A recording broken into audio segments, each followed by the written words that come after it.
What's up, Facebook? We live, Jeff? Yep. All right, what's happening, Facebook? I'm here at one of our fire damaged properties. We're going to do a quick little walkthrough to show you what's going on. So we've completely demoed it. As you can see here, we have our permits, we have our new windows, all the exterior doors were done. Those were the first things we had to do. So we once we met with the city, they made us do a little bit of extra work that we weren't anticipating. So you'll see we're missing the entire backside of the property here, but that's all right. It's going to look brand new when we're done. So come on in.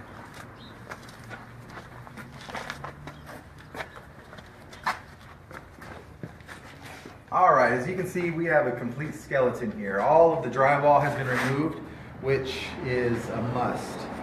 The reason that we have to remove everything is because this was a fire damaged property. Smoke damage really ruins everything. So even though most of the house didn't have any fire damage, the smoke damage gets all through. So you can't even mess with that. All the drywall has to go. And then when you have any charred parts, any black parts, like up here, you'll see we'll hit anything that has existing smoke damage on the trusses with kills. So it will encapsulate the smoke smell, and you won't smell it at all. Another thing that has to go is the ductwork. So Jeff, why don't you come on over here and show what we did here. So with most houses built in the 50s and 60s, they had the metal ductwork. So this was a much lower hallway.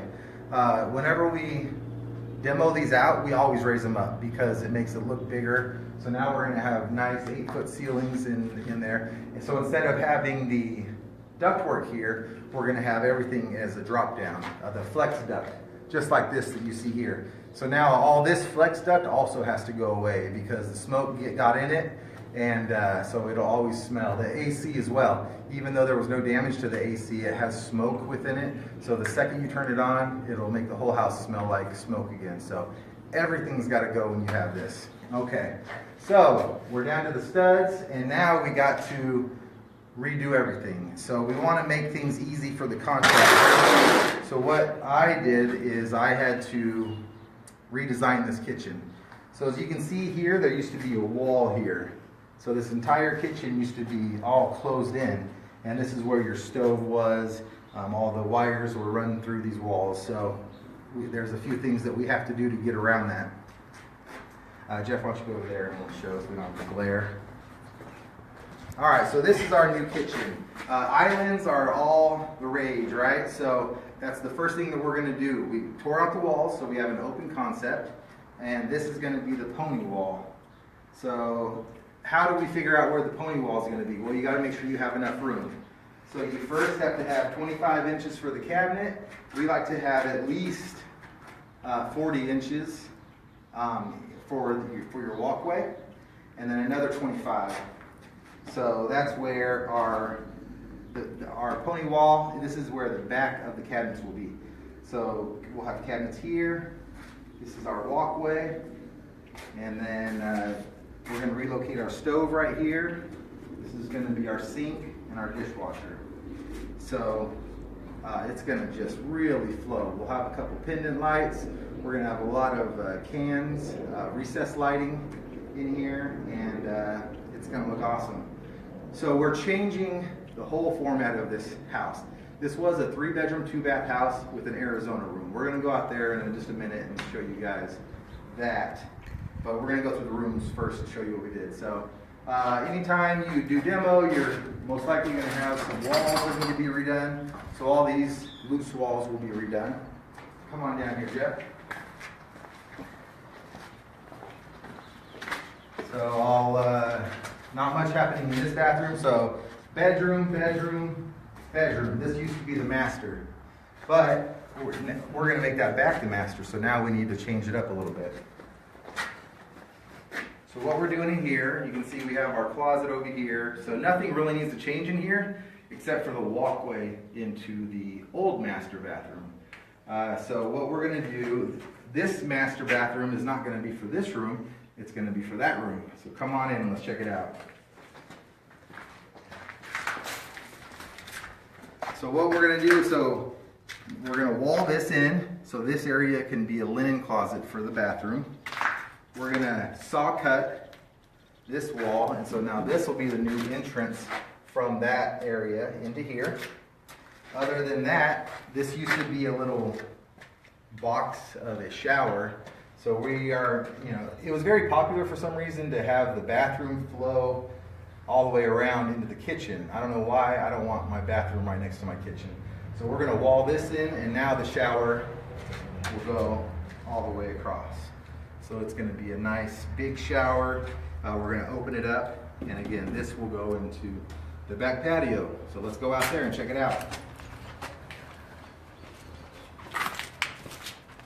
Okay, here we go.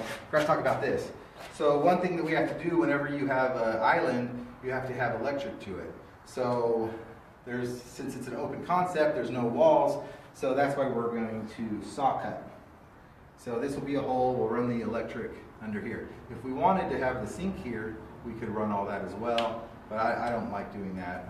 It just doesn't work as well. It's a lot more work than is necessary. So this wall used to go into that room. We're actually going to frame this entire wall in. This will all be drywall, so you won't even tell that that window was there. You won't be able to tell that that wall was there. So we had two options. We could have put a door into the master here, but what we decided to do was we moved an entire wall out that way. So this is how we're going to get into the master. So we're going to saw cut this so we can get into the breezeway, which will then allow us to get into the laundry room. The reason we're going to do this is because we're going to enclose it all. So now, instead of having to go outside to get in your laundry room, it's going to be on the inside of the house. That's going to add square footage, and we're talking $125 to $150 a foot. So it's going to be some real value. That's going to add a lot of value, actual dollars, to our sales price. All right, come on out here, Jeff. It's already 100 in Arizona, you guys. Burning up. Okay, so now you can see they had to raise up this foundation. The old walls were not tall enough. So the city made us tear this whole thing down, and what we're going to have to do is, we're going to have to build new walls that are going to be 8 feet, and the other issue we had was the rafters were not tall enough to fit the insulation. They weren't thick enough. So we're going to have new rafters, new walls, and so we wanted to map it out for the contractors. You never want to leave it up to their imagination. If they don't have the exact plans, then they're not going to know what to do. So what we're going to do over here, so we're going to that's going to be an entrance. So all of this is now going to be on the inside of the house. So this will be a hallway. You can go that way into the laundry room, or you make a left and you come into this little area for the master bedroom.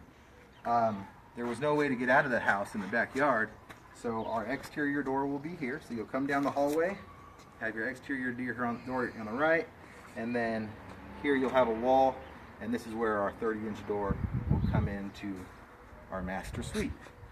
So now we're in our master suite. We put a closet over here. This is his closet. You can see how small it is. And then over here on this other side is her closet, which is about 3 times as big, because that's how it works, right? So this entire wall is going to be a closet for her. You can see we're going to have a window here. We're going to have a window over here. So as you walk in, it'll be nice and bright. You can throw your bed here in the middle. Nice big room. We're about 30, so about 25 by 12 and a half. So it's a very big master. There you go. And this will all be furred out, and this will all be drywall. So you won't know there's a window here. You won't know that there's spaces here as well. So let's. Oh, one more. We talked about how this is going to be an opening. So this entrance will go into the bathroom, and we'll probably do a barn door here. So it'll just slide right on over. It'll be nice and cool. Other than that, that's about all we're doing. So come on in, Jeff. So you got to be careful when you're in these types of houses and neighborhoods. So our after repair value is going to be around $220. which is basically one step above a starter home in the Phoenix area. So we don't want to go overboard. There's a lot of things that we could do to over improve this property, but such as we could add the garage. We could make it a single car garage, but that's not going to get us any more money. Adding square footage helps. That's always going to get you more money, more dollars on the bottom line. So you don't want to overdo it, but you want it to be beautiful. So this is going to be a brand new house. It's going to be absolutely amazing. It's going to be an easy sell. There's a really good chance that we're going to sell it even before it gets on the market, because we do lots of marketing. Once we finish the outside, we'll landscape. It'll look nice, and we'll be able to start marketing it there. So that is our little tour for today. Stay tuned to the AZ Flip guys as we show you more and more deals, how we do it. We're an open book. So be sure to watch us every Friday at noon Arizona time for Flipping Fridays. This is Cashflow Kris, and I'll see you next time.